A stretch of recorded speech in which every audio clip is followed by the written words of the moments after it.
Hello दोस्तों, स्वागत है आप सभी का आपके अपने चैनल आद्विकी फिजिक्स पर। देखिए, अभी तक वर्क एनर्जी पावर के हम 4 लेक्चर देख चुके थे, जिसमें हम लोगों ने जान लिया था कि work done by a constant force, work done by a variable force, कुछ क्वेश्चंस इसके मिले जुले हमने किए थे, और एनर्जी के बारे में और work energy theorem.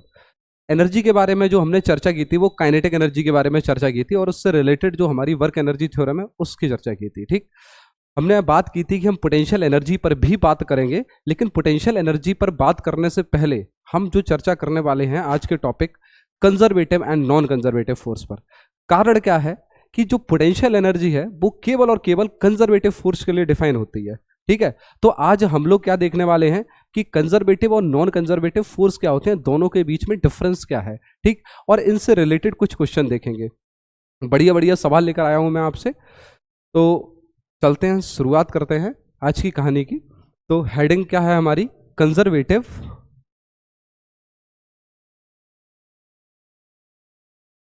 Conservative and non conservative force.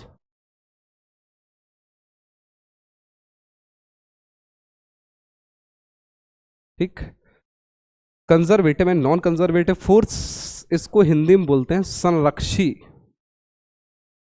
संरक्षी और असंरक्षी।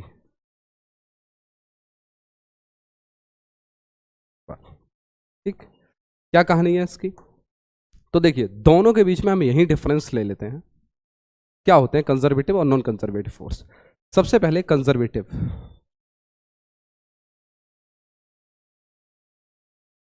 कंजर्वेटिव फोर्स, और इधर क्या है? Non conservative force.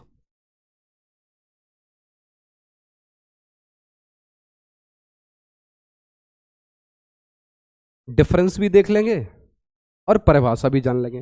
देखो, कंजर्वेटिव फोर्स कौन से फोर्स होते हैं? ऐसे फोर्सेस जिनके द्वारा किया गया कार्य, ऐसे फोर्सेस जिनके द्वारा किया गया वर्क हर एक पाथ के लिए क्या रहता है? सेम रहता है। ठीक, जैसे एग्जांपल है, हमारे पास एक पॉइंट ए है और एक पॉइंट बी है। ठीक, अब कोई एक कंजर्वेटिव फोर्स है, वो वर्क कर रहा है। वर्क डन बाई एक हमारे पास ये पाथ है ए से बी जाने का, ये पाथ 1 है, और यहां पर वर्क किया W1। ठीक, एक पाथ हमारे पास ऐसा है कुछ, ये ऐसे गया ऐसे गया, ये पाथ 2 है, और इस पाथ से जो वर्क किया वो W2 किया। ठीक है, एक पाथ ऐसा है। ठीक, यहां से पाथ मान लेते हैं 3, और यहां पर जो वर्क किया वो 3 किया। और भी एक पाथ ले लेते हैं, ये ऐसे ऐसे ऐसे ऐसे और ऐसे, ये पाथ है, ये पाथ 4 है, और यहां पर जो वर्क किया W4। तो कंजर्वेटिव की जो परिभाषा है वो परिभाषा क्या बोलती है कि इनिशियल और फाइनल पोजीशन तक, ये आपकी कौन सी है? इनिशियल पोजीशन,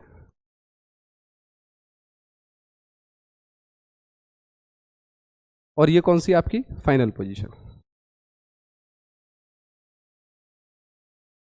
ठीक है, अच्छा, वर्क डन किसी भी कंजर्वेटिव फोर्स द्वारा ए से बी तक, चाहे रास्ता कोई भी हो, चाहे रास्ता कोई भी हो, पाथ 1 हो, चाहे पाथ 2 हो, चाहे पाथ 3 हो, चाहे पाथ 4 हो, हर पाथ द्वारा वर्क डन क्या रहेगा? सेम रहेगा। मतलब work done by conservative force, work done by conservative force is equal for every path. यहां पर हम बोल सकते हैं कि W1 is equals to W2 is equals to W3 is equals to W4। ठीक, मतलब यहां पर कहानी जो किसके ऊपर डिपेंड करती है कि इनिशियल स्टेट क्या है और फाइनल स्टेट क्या है। कहानी समझ में आ रही है आपकी? पाथ से कोई लेना देना नहीं है इसको।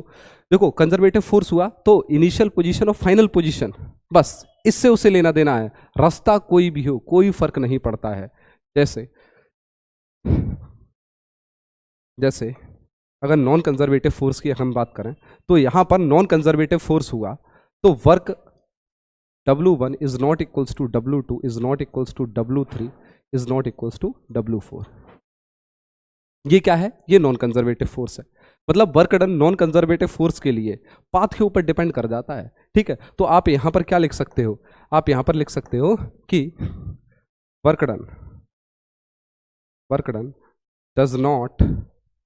Does not depends on path.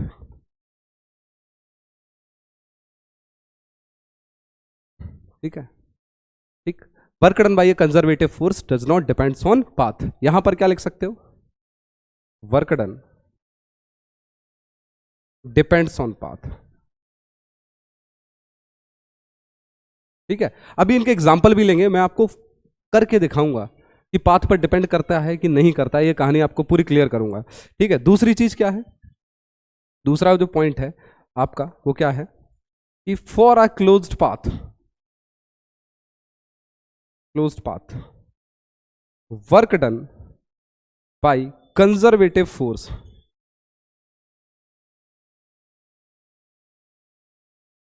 Is always zero. ठीक, इसके लिए ऐसी कहानी नहीं। ठीक है, तो for non conservative force, for non conservative force work done for close path does not zero. ठीक है, अगर कोई नॉन कंजर्वेटिव फोर्स है उसके द्वारा किया गया वर्क डन किसी भी क्लोज पाथ पर जीरो नहीं हो सकता है। ठीक, जैसे अगर मैं एग्जांपल की बात करूं, ठीक है, एग्जांपल कि हमारे पास इधर क्या चल रहा था, कंजर्वेटिव फोर्स, और इधर नॉन कंजर्वेटिव फोर्स। जैसे हमारे पास ए से बी पर किसी कंजर्वेटिव फोर्स ने कितना वर्क किया, डब्ल्यू। ठीक है, और बी से सी पर ये लौट आया दोबारा फिर से, और इधर किया W2। तो कुल जो वर्क डन होगा W नेट यहां पर वो क्या हो जाएगा, जीरो हो जाएगा।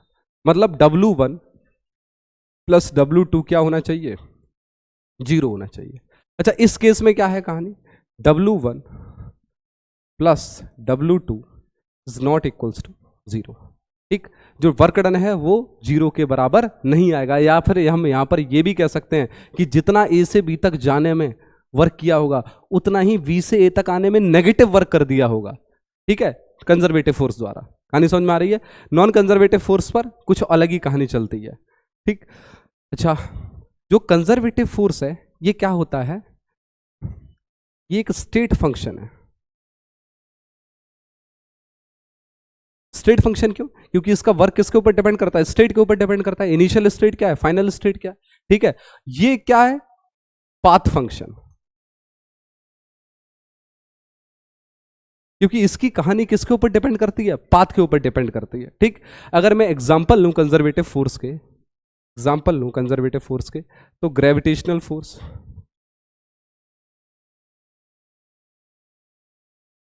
या फिर हम बोल सकते हैं ऑल सेंट्रल फोर्सेस, जितने भी सेंट्रल फोर्सेस होते हैं, केंद्रीय बल, वो सारे के सारे क्या होते हैं, कंजर्वेटिव फोर्स होते हैं। जैसे और इलेक्ट्रोस्टैटिक फोर्स,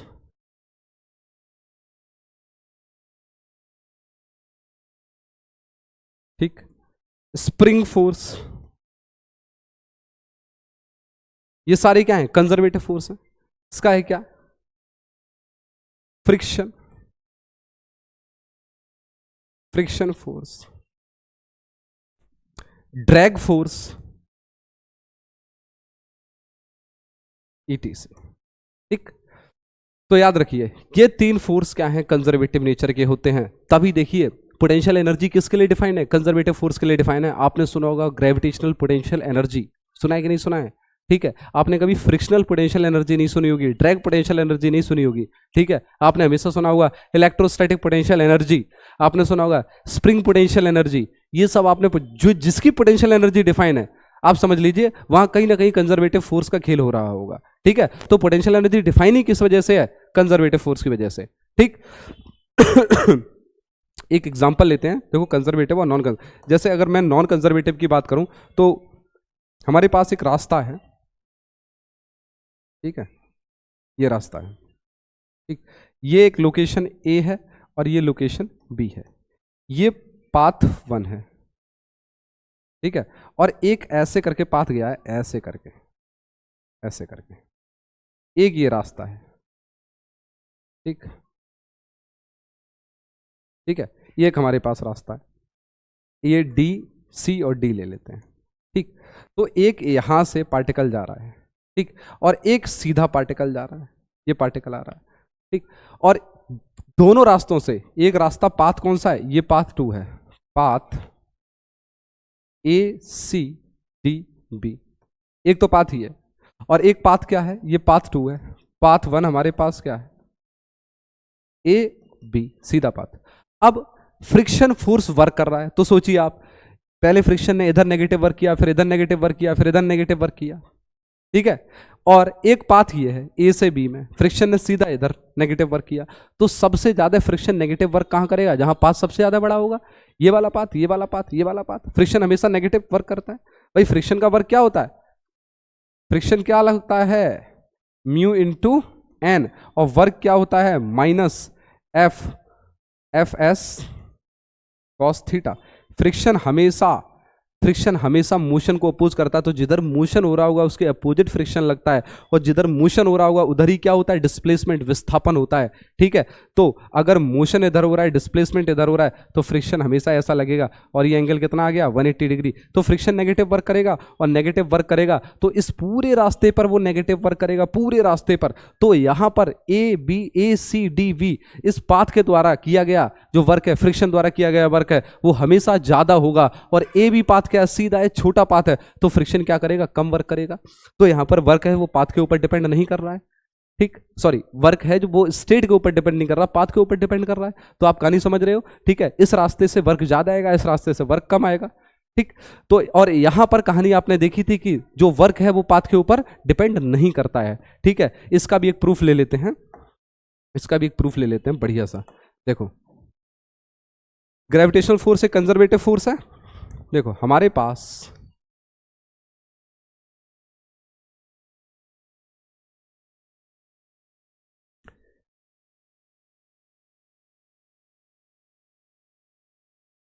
ठीक, ये क्या है, ए पॉइंट है, ये बी पॉइंट है, ये सी पॉइंट है, ठीक। ये एंगल क्या है, 53 डिग्री, ये एंगल क्या है, 37 डिग्री।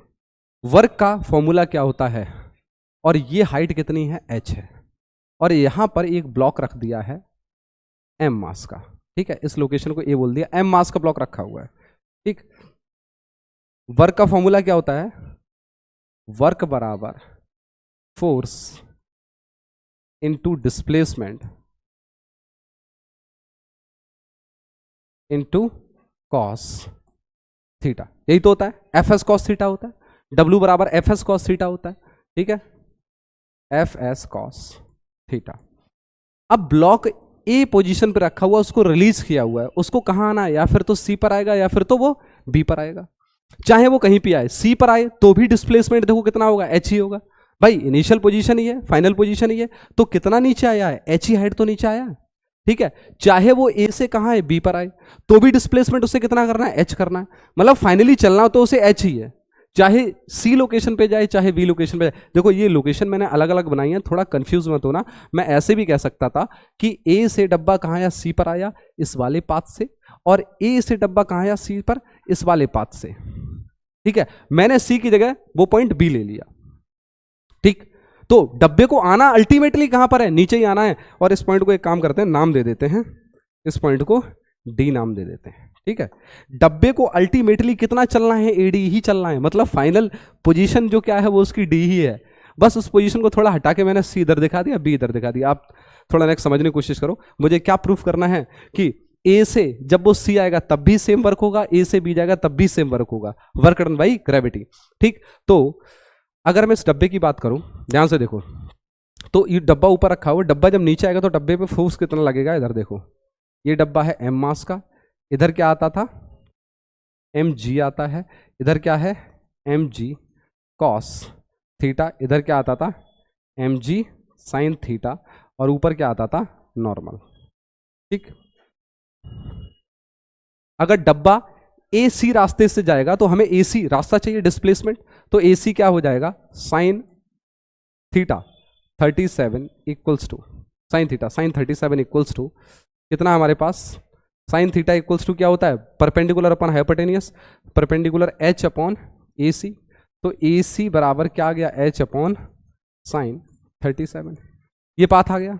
ठीक, सेम अगर इधर निकालें तो पाथ ए बी हमारे पास कितना आ जाएगा, पाथ ए बी बराबर, पाथ ए बी बराबर A C, sorry A B upon sine 53। ठीक है, सॉरी ए बी कह रहा हूं, path A B equals to H upon sine 53। ठीक है, जैसे अब देखिए इधर अगर वर्क करेगा तो एम जी कॉस थीटा और डिस्प्लेसमेंट के परपेंडिकुलर है, भाई एम जी कॉस थीटा तो इधर लग रहा है ना, डिस्प्लेसमेंट इधर हो रहा है, ये एंगल कितना है 90 डिग्री, तो एम जी कॉस थीटा ने जो वर्क किया वो कितना किया, जीरो कर दिया। नॉर्मल भी क्या करेगा, वर्क जीरो करेगा। ठीक, अब वर्क कौन करेगा, एम जी साइन थीटा करेगा, एम जी को मत समझ लेना एम जी वर्क करेगा, भाई एम जी के कंपोनेंट वर्क करेंगे, एम जी तो खत्म हो गए जैसे इसके कंपोनेंट हम लोगों ने किए, तो m g sine theta work करेगा। जरा देखो एम जी साइन थीटा भी इधर, एम जी साइन थीटा भी नीचे और डिस्प्लेसमेंट भी नीचे, तो इन दोनों के बीच में जो ए सी है वो भी नीचे है, तो थीटा इन दोनों के बीच में कितना हो गया, 0 डिग्री। तो वर्क डन कौन से रास्ते से, ए सी से, कितना आ जाएगा, फोर्स कितना लग रहा है, एम जी साइन थीटा, तो m g sine 37 into force into displacement h upon sine 37, और दोनों के बीच में एंगल कितना, कॉस 0, साइन 37 से साइन 37 खत्म हो गया, आंसर क्या आ गया, एम जी एच। ठीक, अगर मैं वर्क डन निकालूं इस वाले रास्ते से ए बी, तो वर्क डन बाई रास्ता ए बी, इधर भी कौन सा वाला कंपोनेंट वर्क करेगा, एम जी साइन थीटा वाला ही वर्क करेगा। भाई अगर डब्बा इधर देख लो, अगर आप इधर है तो इधर क्या आ जाएगा, एम जी कॉस 53, इधर क्या आ जाएगा, एम जी साइन 53, और एम जी साइन 53 वर्क करेगा क्योंकि m g cos 53 just perpendicular displacement के, तो वर्क क्या हो जाएगा, 0 हो जाएगा। तो वर्क डन ए बी क्या आ जाएगा, force m g sine 53 into displacement h upon sine 53 into cos 0, sine 53 cancel, work कितना आ गया, एम जी एच आ गया। देख लो जरा ध्यान से, work done by gravity force दोनों केस में क्या आ रहा है, सेम आ रहा है, मतलब ग्रेविटेशनल फोर्स क्या है, कंजर्वेटिव फोर्स, और कंजर्वेटिव फोर्स के लिए वर्क हमेशा सेम रहता है अगर इनिशियल और फाइनल पोजीशन सेम है। कंफ्यूज मत हो जाना सी और बी में कि बी तो सर अलग है, सी तो अलग है, अरे भाई डिस्प्लेसमेंट तो सेम हो रहा है ना, तो सेम ही तो पोजीशन पे आना है उसको। ठीक, आप ये समझ लो, अगर आप ऐसा भी निकालते कि ए बी का इस रास्ते का वर्क डन निकाल लो, या फिर ए से डी आए, डी से बी जाओ, इस रास्ते का वर्क डन निकाल लो, तो भी एम जी एच ही आएगा। इधर भी आप ये करो तो भी एम जी एच ही आएगा, आप जो करोगे एम जी एच ही आएगा। आने समझ में आई? तो ये होता है कंजर्वेटिव फोर्स। ठीक तो हमारी चर्चा होगी कंजर्वेटिव फोर्स पर। अब इसके कुछ सवाल देख लेते हैं। देखो सवाल क्या है, एक फोर्स दिया है F equals to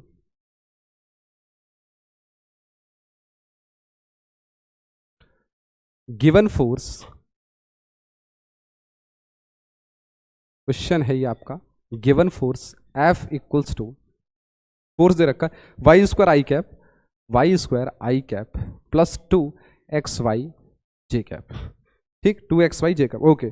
the particle is moving from point A, the particle is moving from point A 0,0 to point B, B कितना दे रखा है 1,1, 1,1। आपसे कहा गया है along the path given, along the path given, कौन कौन से पाथ दिए गए हैं, फर्स्ट है y इक्वल्स टू, आपको दे रखा x, सेकंड है y equals to x square, third है y equals to x cube. ठीक है, find the work done by this force, find work done by this force along each path and comment that whether forces conservative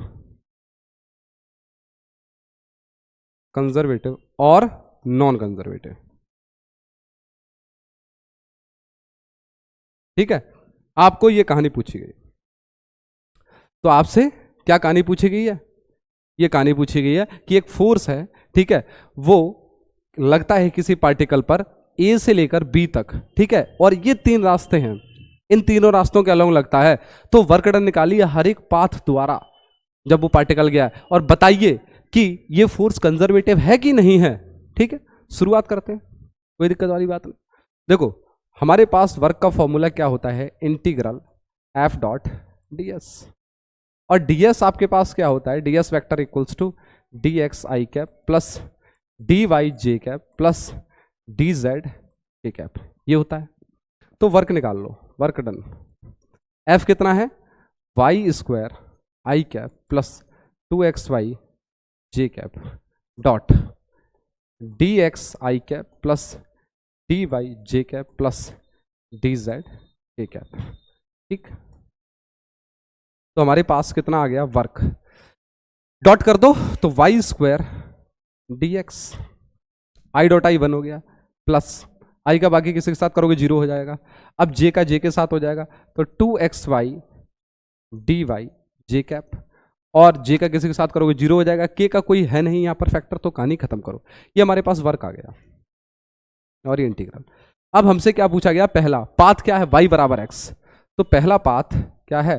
y बराबर x, जहां जहां y है वहां वहां x डाल दो। w बराबर इंटीग्रल y की जगह x डालोगे तो x square d x plus 2 x की जगह y डाल दो तो y स्क्वायर डी वाई। ठीक, अच्छा ये j कैप क्यों लग दिया?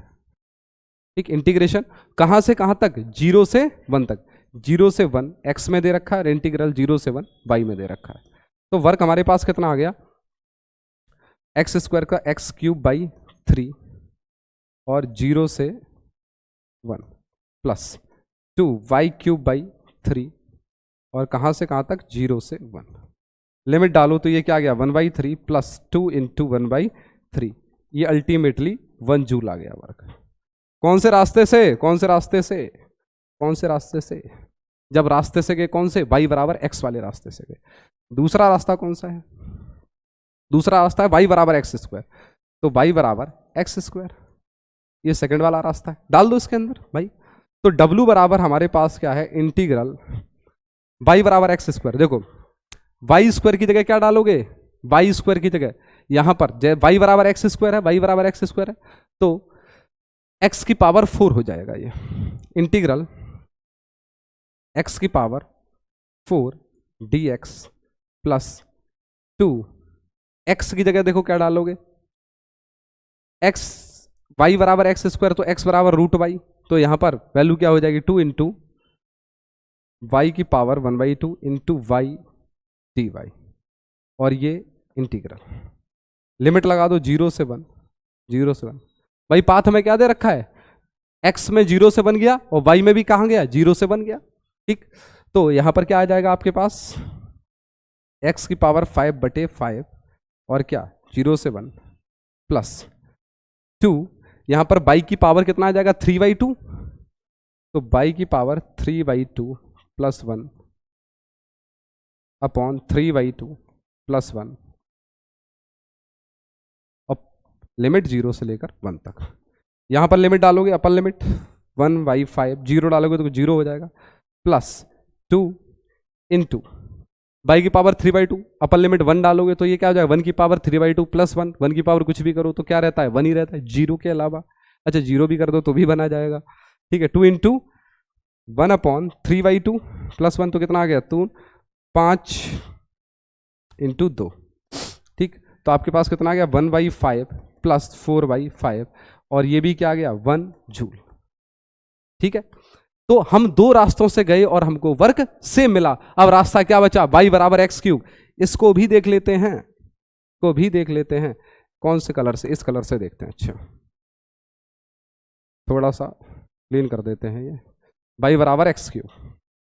ठीक, तो y बराबर एक्स क्यूब डालो, इसमें डालो तो W बराबर क्या हो जाएगा, इंटीग्रल y बराबर एक्स क्यूब डालोगे, ठीक है, तो यहाँ पर वाई स्क्वायर है x to the power 6 dx plus integral 2 into x y d y, x की जगह डाल दो। अब क्या डाल सकते हो, एक्स की जगह y की power 1/3 into y d y, integral 0 से 1, ये भी और ये भी 0 से 1, एक्स की पावर 6 प्लस 1 अपॉन 6 प्लस 1, और लिमिट कहाँ से 0 से 1 लग गई, प्लस ये कितना हो गया, y की पावर 3 और 1 प्लस 1/3 4/3, तो y की पावर 4/3 प्लस 1 अपॉन 4/3 प्लस 1, और लिमिट कहाँ से 0 से लेकर 1 तक होगी।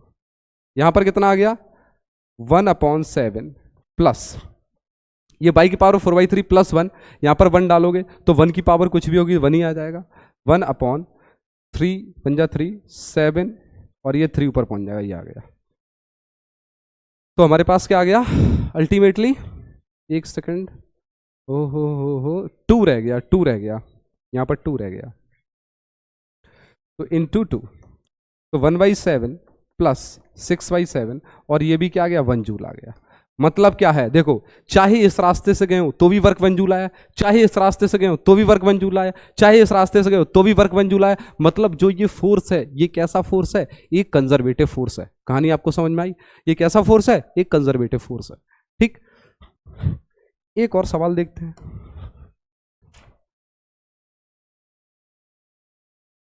देखो क्वेश्चन क्या है, force on a particle is gives as force is given as,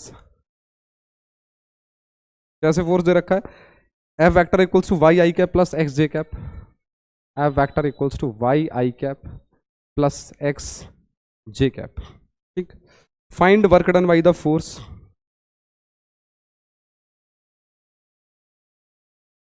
find work done by force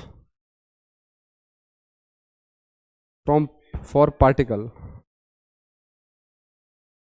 moving from A 0,0 to B 1,2। ठीक है, along the path, पाथ आपको क्या दे रखा है, y बराबर 2x, पहला पाथ y बराबर 2x, और दूसरा पाथ दे रखा आपको y बराबर 2x²। ठीक है, तो आसान है ये, कुछ नहीं करना है इसमें। देखिए हमको वही कहानी करनी है, और ये भी बताना है, देखो फोर्स दे रखा है आपको, रास्ता दे रखा है आपको, बताना है कि कितना वर्क होगा और क्या ये फोर्स कंजर्वेटिव है या नहीं है। तो सबसे पहले वर्क का एक्सप्रेशन निकालें, integral F dot d S. ठीक है, इंटीग्रल एफ आपके पास क्या है, Y I cap plus X J cap dot D x i cap plus d y j cap. जरूरत नहीं है डी जेड के कैप लिखने की, इतने से ही काम चल रहा है हमारा। तो वो डब्ल्यू हमारे पास कितना आ गया, W equals to integral y d x plus integral x d y. सबसे पहला हमारा कौन सा पाथ दे रखा है, वाई बराबर 2x, तो वाई बराबर 2x डाल दो, तो w बराबर इंटीग्रल y की जगह 2x dx प्लस इंटीग्रल, अब x की जगह क्या डालोगे, y/2 dy। ठीक, लिमिट कहां से कहां तक लगानी है, लिमिट आपको लगानी 0 से 1 और 0 से 2, x में 0 से 1 और y में 0 से 2। ठीक है, तो इंटीग्रेशन क्या हो गया, 2x²/2, लिमिट कहां से 0 से 1 प्लस 1/2 बाहर आ गया, y की पावर 2/2 और लिमिट 0 से 2, तो 2 इंटू 1/2 प्लस 1/2 इंटू 4/2, 2 2 जा 4 और 2 से 2 खत्म, तो 1 प्लस, और ये 2 से 2 मर गया, 1 + 1 बराबर 2 जूल। ठीक, इस रास्ते से पाथ कितना, इस पाथ से वर्क कितना हुआ है, 2 जूल। दूसरे वाले से देखते हैं, दूसरा वाला पाथ क्या है, y बराबर 2x², तो डाल दो, तो w y बराबर क्या है 2x², तो w इक्वल्स टू इंटीग्रल यहाँ पर 2x² dx plus integral x की जगह क्या डालोगे, x की जगह डालोगे बाई √2 और इसकी पावर 1/2 dy। ठीक, ये आ गया हमारे पास। यहां पर 0 से 1 और यहां पर 0 से 2 कर दो इंटीग्रेशन भैया। तो 2x की पावर 2 + 1 अपॉन 2 + 1 लिमिट 0 से 1 प्लस 1/√2 बाहर आ गया, y की पावर 3/2 अपॉन 3/2 और लिमिट कहां से कहां तक, 0 से 2। ये आ गया। x की पावर 3 अपॉन कितना है, x की पावर 3 अपॉन 3, तो 2 × 1/3 लिमिट डाल दी हमने, प्लस 1/√2 इंटू y की पावर 3/2, तो 2 की पावर 3/2, 2 2 जा 4 2 जा 8 और 8 की पावर 1/2, तो कितना आ गया, 8 की पावर 1/2, 8 की पावर 1/2 कितना होता है, 2 × 2 × 2, तो 2√2, तो 2√2 अपॉन 3/2। ठीक, तो ये कितना आ गया, 2/3 प्लस √2 से √2 खत्म हुआ, 4/3, 6/3, 3 दूनी 6, तो 2 जूल आपके सामने। तो देखो दोनों पाथ से जब गया पार्टिकल तो वर्क क्या हुआ, सेम हुआ, इसीलिए ये भी फोर्स क्या है, कंजर्वेटिव फोर्स है। ठीक, आसान था, कोई इतनी बड़ी दिक्कत नहीं थी। अब एक तरीका और मैं बता रहा हूं आपको कि फोर्स कैसे आपको चेक करना है, कंजर्वेटिव होगा कि नहीं होगा। देखिए, अगर आपका फोर्स कंजर्वेटिव है तो ये कंडीशन फॉलो होनी चाहिए।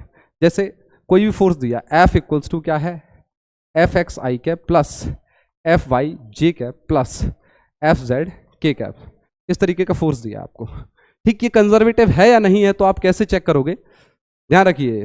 पहली कंडीशन क्या है, del Fx/del y = del Fy/del x। दूसरी, ठीक, del Fx/del z = del Fz/del x। तीसरी, del Fy/del z = del Fz/del y। ये तीनों कंडीशन जब फॉलो होंगी, ये तीनों कंडीशन जब फॉलो होंगी तो फोर्स कंजर्वेटिव होगा। अगर तीनों कंडीशन फॉलो कर गई तो, जैसे इस पर मैं एक सवाल लेता हूं,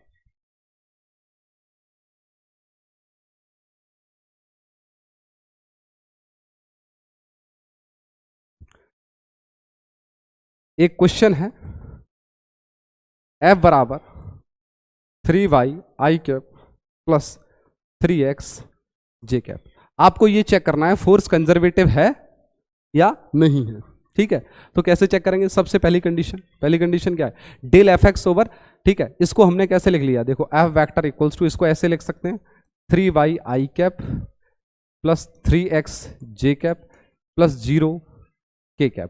ठीक है, तो Fx हमारे पास क्या हो गया, 3y, Fy हमारे पास क्या हो गया, 3x, Fz हमारे पास क्या हो गया, 0।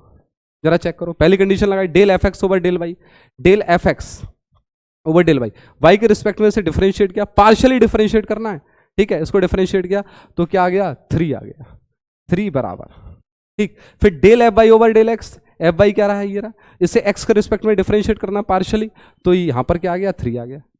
तो पहली कंडीशन में 3 बराबर 3। ओके, दूसरी कंडीशन देखो, डेल Fx/del z, Fx कहाँ है, ये रहा, इसे z के रिस्पेक्ट में डेरिवेटिव लेंगे तो ये क्या हो जाएगा, 0 हो जाएगा, बराबर। देखते हैं बराबर है कि नहीं। Del Fz/del x, del Fz/del Fz हमारे पास 0 है, इसको डेरिवेटिव करोगे तो 0 ही आएगा, ये भी कंडीशन हो रही है। तीसरी कंडीशन, डेल Fy बराबर डेल Fy/del z, Fy कहाँ है, ये रहा, इसे z के रिस्पेक्ट में पार्शियली डेरिवेटिव करोगे तो क्या आ जाएगा, 0 आ जाएगा। ठीक, बराबर डेल Fz/del y, Fz आपके पास क्या है, 0 है, तो ये क्या हो गया, 0। तो ये क्या है, कंजर्वेटिव फोर्स। भाई तीनों कंडीशन फॉलो हो रही हैं, तीनों में क्या आ रहा है, इक्वल आ रहा है। ठीक, एक लास्ट सवाल आज का आपके लिए। ठीक, सवाल क्या है, क्वेश्चन है, आपसे पूछा गया F = 3xy_i प्लस 3y²j। आपको ये बताना है ये फोर्स कंजर्वेटिव है कि नहीं है। चेक करिए, तीनों कंडीशन लगा दो। सबसे पहली कौन सी है, सबसे पहले एक काम करते हैं, इस फोर्स को निकाल लेते हैं इस तरीके से, F vector Fx = 3xy, Fy = 3y² और fz इक्वल्स टू कितना है 0। अब चेक करो पहली condition del F x over del Z, तो del F x over del Z is sorry del F x over del Y, Y के respect में से डिफरेंशिएट करो तो आपके पास क्या आ जाएगा 3x, ठीक, बराबर del F y over del x, F y को x के रिस्पेक्ट में डिफरेंशिएट करो, ये आ गया 0।